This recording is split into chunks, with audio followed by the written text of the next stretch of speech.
Good morning, students. Today we are going to see the economics unit number 1, understanding development, perspectives, measurement and sustainability. First we see the learning objectives. To know the meaning of development from different perspectives. To know the indicators of economic development. Understand the meanings of economic development.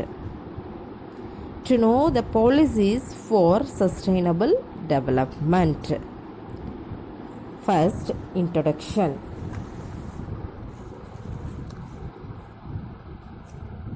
The word development is used widely, isn't it? So the development refers to the progress of a particular field or a particular person. Similarly, the economic progress of a country is known as economic development. I repeat, the economic progress of a country is known as economic development.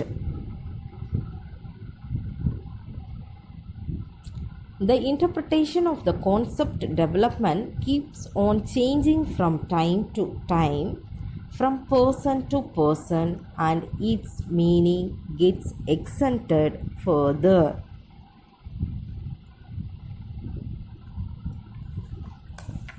If people's thinking turns towards progress and about ways to achieve many goals for progress, it leads to development. On other than income, people seek freedom to grow on their own.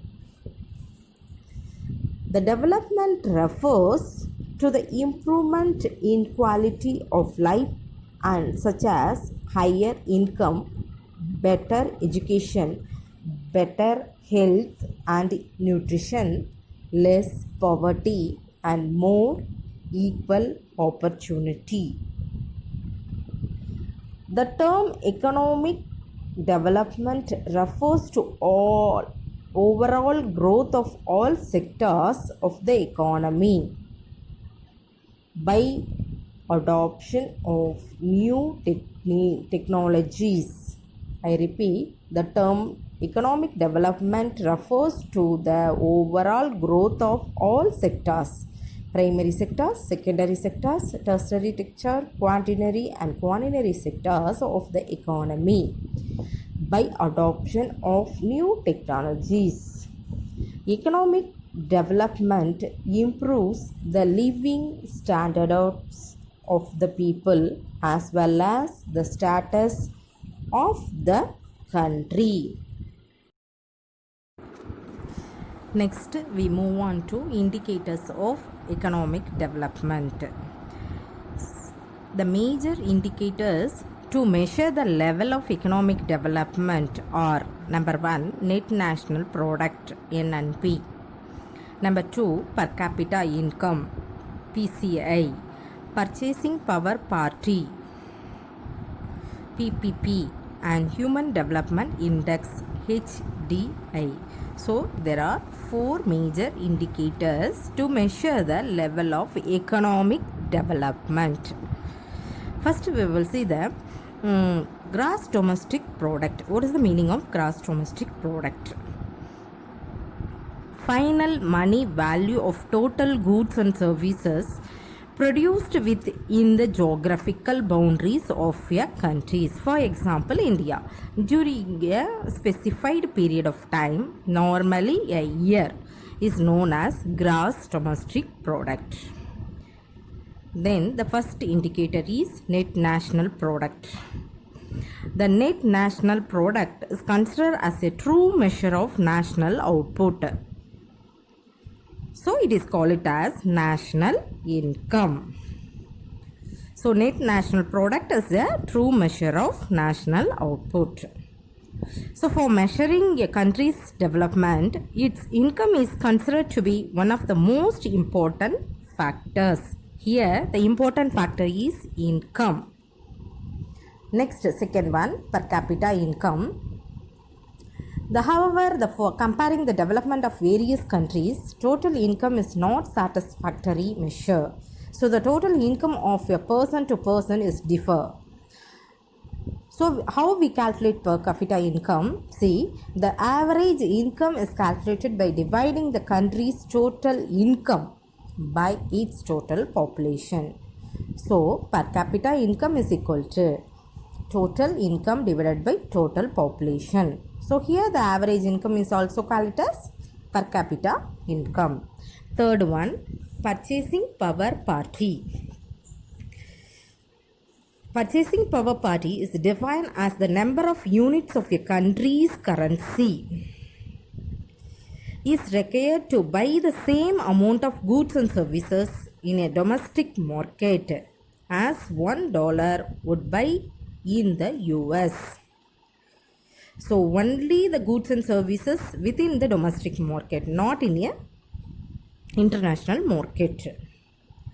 Here the technique of purchasing power parity allows us to estimate what exchange between two currencies is needed to express the accurate purchasing power of the two currency in the respective countries. For example, India became the third largest economy in terms of purchasing power parity. China became the largest, defeating the US to the second position. The fourth indicator is Human Development Index. Human resource is necessary for the progress of any country. First we see the human resources. It refers to the collective ability of people which can be utilized in the production sector. So now we will see the human resource development, which means the development of a person's physical and mental abilities through education, healthcare and training. So for example, if a child is invested with good education and health, he or she may turn to be very productive in future in the form of higher earnings and greater contribution to the society.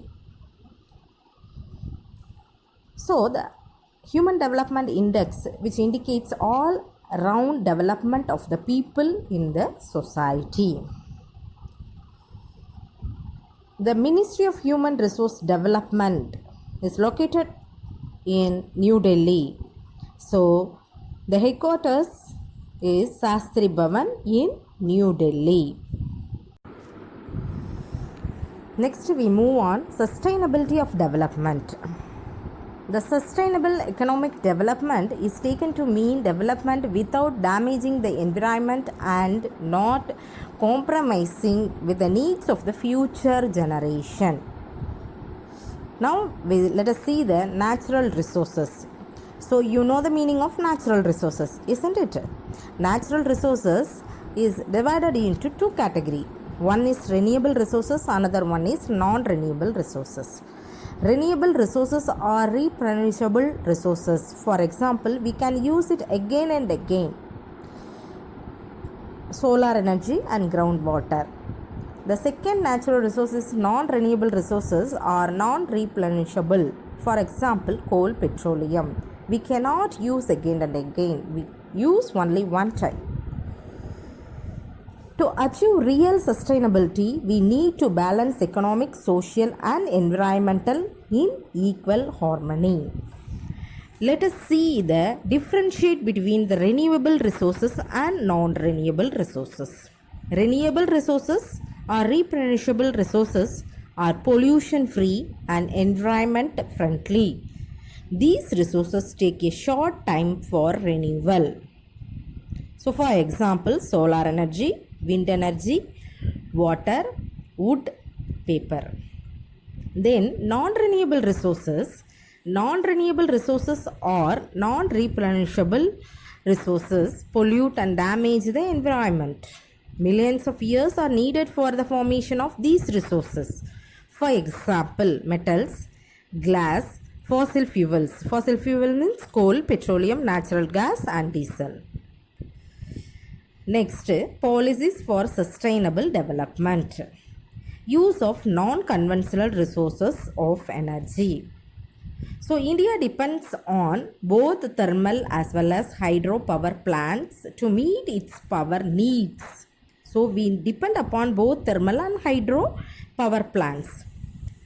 So, both resources, which means sources, have an adverse environmental impact.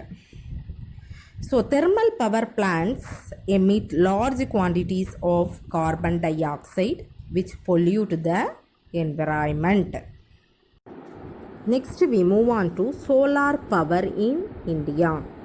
Solar power is the conversion of energy from sunlight into electricity either directly or using photovoltaic cells or indirectly using concentrated solar power. So, solar panels absorb the sunlight as a source of energy to generate electricity. Maximum houses in abroad and some business owners to reduce their electricity cost depend upon the solar electric system. So, solar power in India is a fast developing industry. Tamil Nadu is the state with highest installed solar capacity in India. Tamil Nadu is one of the leading solar power producing states in India. Why it is leading on? Because of we are getting more solar power from sun, isn't it? We are getting more electricity from the sun with directly using of photovoltaic cells. Next, environmental policies in India. The environmental policies in India have been evolved considerably over the past 3 decades. These policies have covered a wide range of issues such as air, water pollution, waste management and biodiversity conservation. Here, the Supreme Court of India has interpreted and introduced new changes in environmental protection through a series of directions and judgments. Article 51A G of the Constitution states that it shall be the duty of every citizen of India to protect and improve the natural environment, including forests, lakes, rivers, and wildlife, and to have compassion for living creatures. Development increases the quality of life. This means that people will have higher incomes, better education, better health and nutrition, less poverty, and more equality of opportunity. Let us see the list of environmental acts in India. The Act, National Green Tribunal Act 2010, Environmental Protection and Conservation of Forests and their Natural Resources. So, the Act 2010 denotes mainly conservation of forest and other natural resources. Next, Biological Diversity Act 2002 to provide the conservation of biological diversity. So, mainly depend upon biological diversity. The third one, the Environmental Act, that means Protection Act 1986, providing for the protection and improvement of the environment. Mainly, it gives protection and improvement to the environment. Fourth, Forest Act, that means Forest Conservation Act 1980, check deforestation and encourage afforestation of non-forest areas. Fifth one, Water Act That means Water Prevention and Control of Pollution Act 1974 provides maintenance and restoration and quality of all types of surface and groundwater. So it provides maintenance as well as surface water and groundwater. Sixth one, Wildlife Protection Act 1972, providing protections to wild animals and birds. So there are 6 environmental acts in India. The growth story of Tamil Nadu. Tamil Nadu is the one of the states having achieved rapid progress apart from its levels of poverty, deprivation and inequality. Tamil Nadu has initiated bold social programs such as universal midday meals in primary schools and started putting in place an extensive social infrastructure. Tamil Nadu has some of the best public services among all Indian states, and many of them are accessible to all a non-discriminatory basis. Tamil Nadu have some of the highest per capita incomes and lowest poverty rates among all Indian states. Economic growth has enabled these states to certain and consolidate active social policy. This is an important example of the complementarity between growth and public support. Source: Uncertain Glory by Nobel laureate Professor Amartya Sen. Thank you, students.